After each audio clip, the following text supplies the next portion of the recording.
हाय बच्चों, मैं कविता शर्मा एक नई वीडियो के साथ आपके सामने उपस्थित हुई हूँ।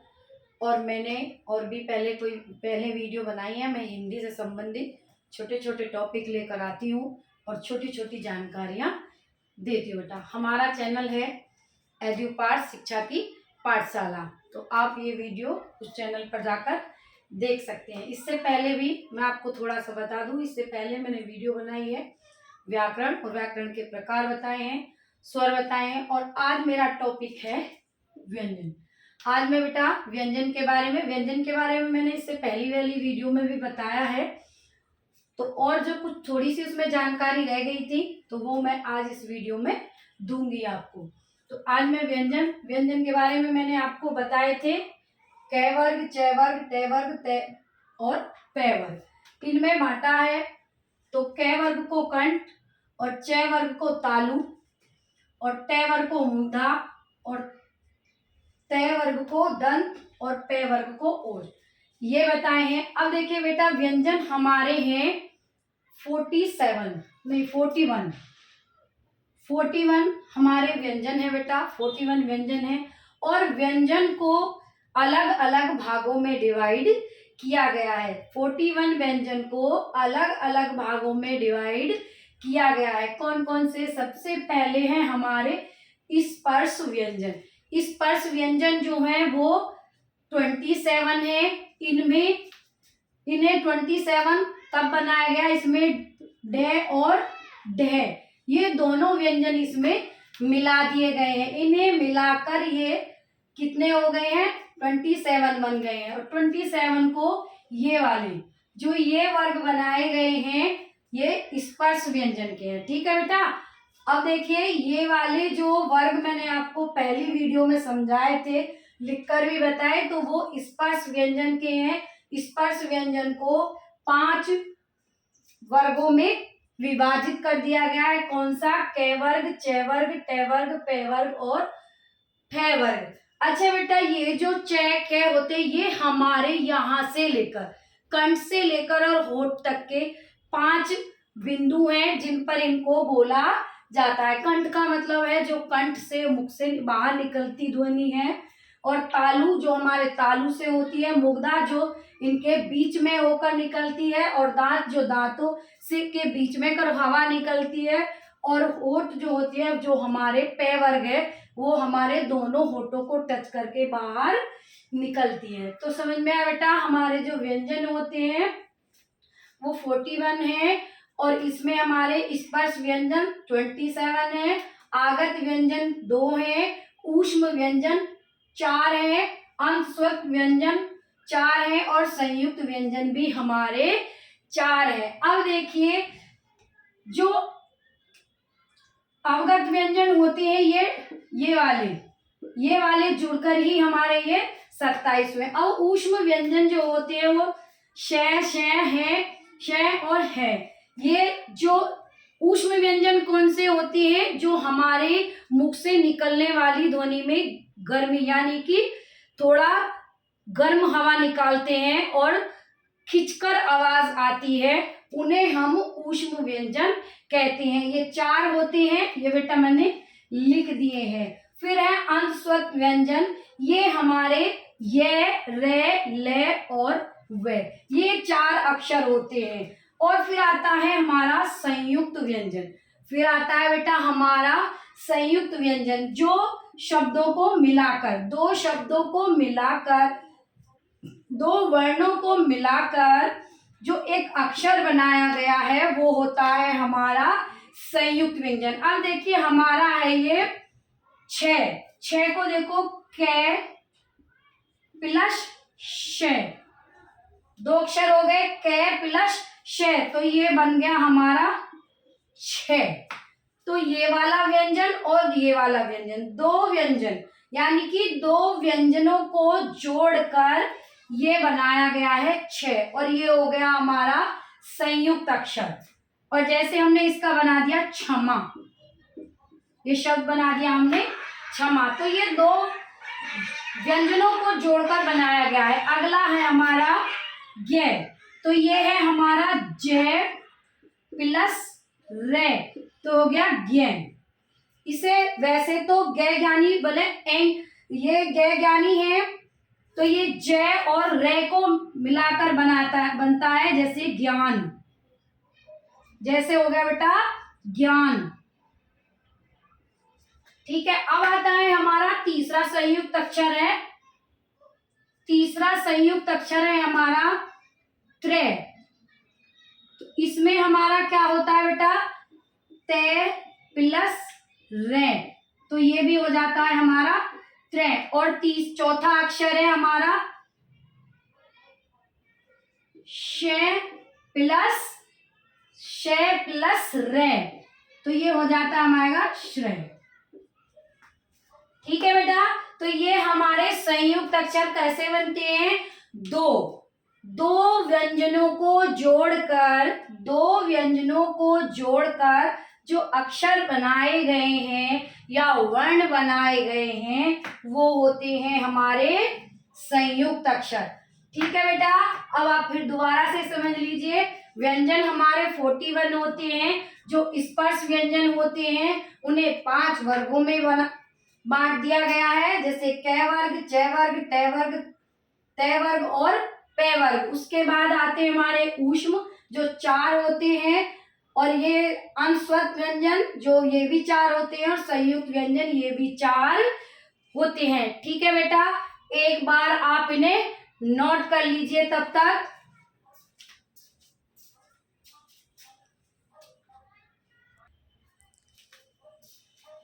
ठीक है बेटा, अब आपने नोट कर लिए होंगे। अब मैं आपको बताती हूं अगला टॉपिक है हमारा वर्ण चिन्ह। अगला टॉपिक है वर्ण चिन्ह। जो वर्ण चिन्ह होते हैं, जैसे हमारे वर्ण चिन्ह है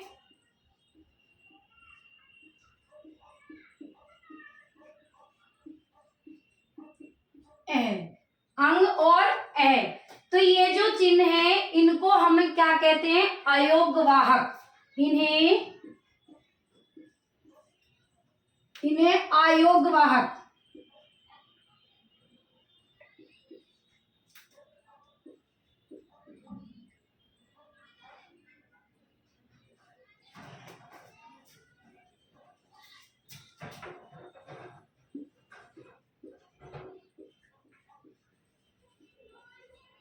अयोगवाहक चिन्ह कहते हैं। और ये हमारे होते हैं, सबसे पहले होता है अनुस्वर। पहले होता है बेटा अनुस्वर। अनुस्वर इसे हम क्या कहते हैं, अनुस्वार। इसका चिन्ह होता है ये, जो वर्ग, जो हमारे व्यंजन या वर्ण जो भी है, व्यंजन या स्वर दोनों के ऊपर ये बिंदु लगा होता है, उसे हम कहते हैं अनुस्वार। क्या कहते हैं बेटा, अनुस्वार कहते हैं। जो कोई भी स्वर है या व्यंजन है, ये नाक के द्वारा जो हमारी ध्वनि निकलती है, ये इसकी ध्वनि नाक के द्वारा निकलती है और इसे अनुस्वर कहते हैं। समझ में आया बेटा, ये अंग और अह, इन्हें अयोगवाहक कहते हैं। अयोगवाहक, इनका चिन्ह मैं बता रही हूं आपको। सबसे पहला है अनुस्वार, जो अंग की बिंदी। ठीक है बेटा, दूसरा है हमारा ये वाला, इसे विसर्ग कहते हैं। इसे क्या कहते हैं बेटा, विसर्ग। इसे विसर्ग कहते हैं। और इसकी चिन्ह ये होता है, कौन सा, ये वाला चिन्ह होता है। जो कोई भी स्वर या व्यंजन से कोई भी शब्द बनाया जाता है वो क्या होता है, देखो इसका मैं आपको उदाहरण देती हूँ। जैसे कोई भी हमने शब्द लिखा है, जैसे संदेश, तो ये जो यहाँ बिंदी लगी हुई होती है बेटा, जो ये बिंदी लगी हुई होती है, इसे क्या बोला जाता है, अनुस्वर बोला जाता है। ये जो बिंदी हो गई ये अनुस्वर। अब जैसे विसर्ग में देखेंगे, जैसे क्या है हमारा प्रातः, प्रात है। तो इसकी जो विसर्ग की लास्ट में आवाज आती है, विसर्ग को अब आप कैसे पहचानेंगे कि विसर्ग कहाँ है? तो जब जैसे प्रात है तो ये है की आवाज आती है लास्ट में, प्रात है तो विसर्ग। अब एक आता है अनु, नंबर तीसरा है आपका अनुनासिक।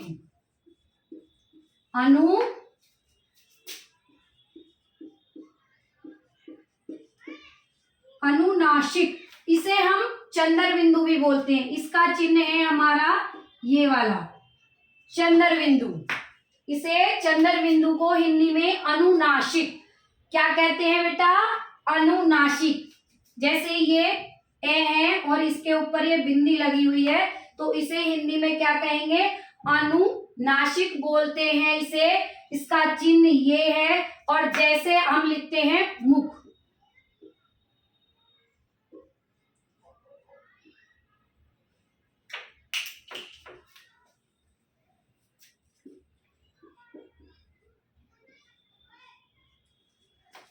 मुंह है। तो देखिए अब समझ में आ गया बेटा, जो वर्ण चिन्ह होते हैं, जो ये जो ना तो ये स्वर होते हैं और ना ही ये दोनों व्यंजन होते हैं बेटा। इन दोनों की गिनती है ना तो ये स्वर में की जाती है और ना ही व्यंजन में की जाती है। इन दोनों की कहीं पर भी गिनती नहीं की जाती है। इनको अनुस्वार, विसर्ग और अनुनासिक 3 चिन्ह होते हैं और इन 3 चिन्हों में ही इन्हें बोला जाता है। ये अनुस्वार ना जो नाक से आवाज निकलती है, विसर्ग जो है की आवाज निकलती है और अनुनासिक जो ये मुख से, और ये दोनों उससे बोला जाता है। आप बेटा ये नोट कर लीजिए, मैं हट जाती हूँ।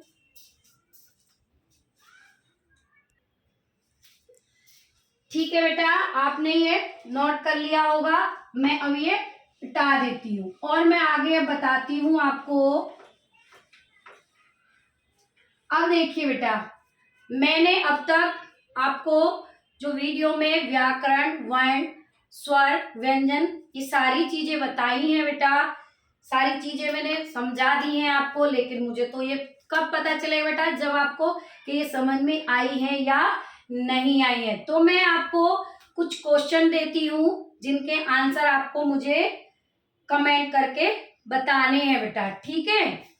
तो पहला क्वेश्चन है मेरा आपसे कि भाषा की सबसे छोटी इकाई क्या होती है? अपना आप कॉपी पेन निकालेंगे और उसमें मैं आपको 10 क्वेश्चन दे रही हूँ, उनके आंसर आपको मुझे लिखकर भेजने हैं बेटा। सबसे पहला है मेरा क्वेश्चन कि भाषा की सबसे छोटी इकाई किसे कहते हैं? ये चीज मैंने आपको सारी समझा दी है। तो मेरा क्वेश्चन है आपसे, आप कॉपी पेन लेकर बैठे और लिखें भाषा की सबसे छोटी इकाई किसे कहते हैं। लिख लिया बेटा, भाषा की सबसे छोटी इकाई किसे कहते हैं? इसका जल्दी से मुझे आंसर लिखकर भेजें। दूसरा क्वेश्चन है वॉवेल्स, यानी कि वॉवेल्स को हिंदी में क्या कहते हैं? वॉवेल्स को हिंदी में क्या कहते हैं? ठीक है बेटा, सभी बच्चे कॉपी पेन लेकर बैठे और मेरे क्वेश्चन नोट करें। पहला क्वेश्चन मैंने बोला भाषा की सबसे छोटी इकाई किसे कहते हैं। दूसरा मेरा क्वेश्चन है वॉवेल्स को हिंदी में क्या कहते हैं। ठीक है बेटा, तीसरा क्वेश्चन है मेरा ये रे ले और वे, इन चारों को ये रे ले और वे व्यंजन किसे कहते हैं? इनका नाम बताना है, इनका कौन सा नाम है, किस वर्ग में आते हैं ये, ठीक है, कौन से व्यंजन में आते हैं? ये रे ले और वे व्यंजन किसे कहते हैं? कौन सा, इनका कौन सा नाम है? ये चारों कौन से में आते हैं? ठीक है। दूसरा अगला क्वेश्चन है मेरा, लिख लिया बेटा, 3 क्वेश्चन। चौथा क्वेश्चन है मेरा कंठ ध्वनि कौन सी होती है? कंठ ध्वनियां कौन कौन सी होती हैं? जो मैंने कंठ वाले बताए थे, कंठ से कौन कौन से अक्षर निकलते हैं, कंठ ध्वनि कौन सी होती हैं? आपको उनके नाम वर्ण बताने हैं, अक्षर बताने हैं, कौन कौन से अक्षर हमारे कंठ के द्वारा निकलते हैं। ठीक है बेटा, फिर आता है नंबर 5 शे,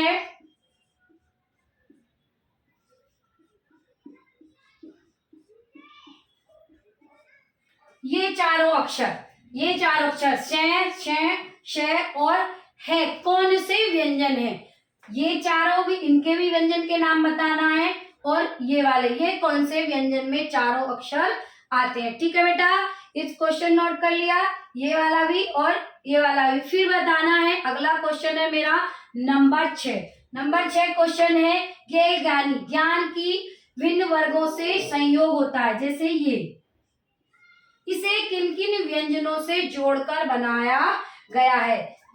ज्ञानी को किन किन व्यंजनों यानी कि कौन कौन से व्यंजन है जिसे इसे जोड़कर बनाया गया है। ठीक है बेटा, अगला क्वेश्चन है 7वां, वर्णमाला में स्वरों की संख्या कितनी होती है। ठीक है बेटा, अगला क्वेश्चन आप बताएंगे वर्णमाला में स्वर कितने होते हैं, उनकी संख्या आपको बतानी है। ठीक है बेटा, जो क्वेश्चन मैं दे रही हूँ बहुत ज्यादा इंपॉर्टेंट क्वेश्चन है और ये सारी चीजें मैंने आपको पढ़ा दी हैं। जो भी ये चीजें मैं पूछ रही हूँ, जो क्वेश्चन मैं आपसे कर रही हूँ, तो ये सारे क्वेश्चन मैंने क्लियर कर दिए, इसलिए मैंने ये क्वेश्चन पूछे हैं, तो आप मुझे आंसर इनके दे सकते हैं, तभी मुझे पता चलेगा कि आपको समझ में आ रहा है या नहीं आ रहा। पढ़ाने का मतलब ये नहीं है पढ़ा दिया और छोड़ दिया, पता जब चलता है जब बच्चे कमेंट कर कर क्वेश्चनों के आंसर मुझे देंगे, तभी मैं समझ पाऊंगी कि हाँ बच्चों को समझ में आ रहा है। ठीक है बेटा, अगला क्वेश्चन नोट करेंगे, स्वर ध्वनि के प्रकार, स्वर कितने प्रकार के होते हैं। ठीक है बेटा, अगला क्वेश्चन लिखना है आपको, स्वर कितने प्रकार के होते हैं, स्वर कितने प्रकार के होते हैं। ठीक है बेटा, और एक क्वेश्चन है, हिंदी में तालु ध्वनि क्या है। हिंदी में तालु, जो तालु को मिलाकर, तालु से जो मिलकर बाहर ध्वनि निकलती है, उसमें कौन कौन से अक्षर आते हैं, वो अक्षर आपको लिखने हैं। फिर हिंदी वर्णमाला वर्ण है, हिंदी वर्णमाला में वर्ण है। ठीक है बेटा, हिंदी वर्णमाला में कितने वर्ण हैं, ये क्वेश्चन मैंने आपको दिए हैं, तो ये क्वेश्चन आपको इनके आंसर मुझे कमेंट बॉक्स में लिखकर भेजने हैं। और जो भी कोई टॉपिक आपको समझ में नहीं आ रहा है तो आप प्लीज मेरे से कमेंट बॉक्स में लिखकर भेजें, वो मैं आपको समझाने की कोशिश करूंगी। ठीक है बेटा, और मेरे चैनल को आप सब्सक्राइब कर लेना, क्योंकि जो मेरी आने वाली वीडियो होती है वो आपको जल्दी से मिल जाएंगी। ठीक है बेटा, जो भी आप चीज समझना चाहते हैं, जो चीज नहीं समझ में आई है, तो वो आप मेरे से पूछ सकते हैं। थैंक यू बेटा।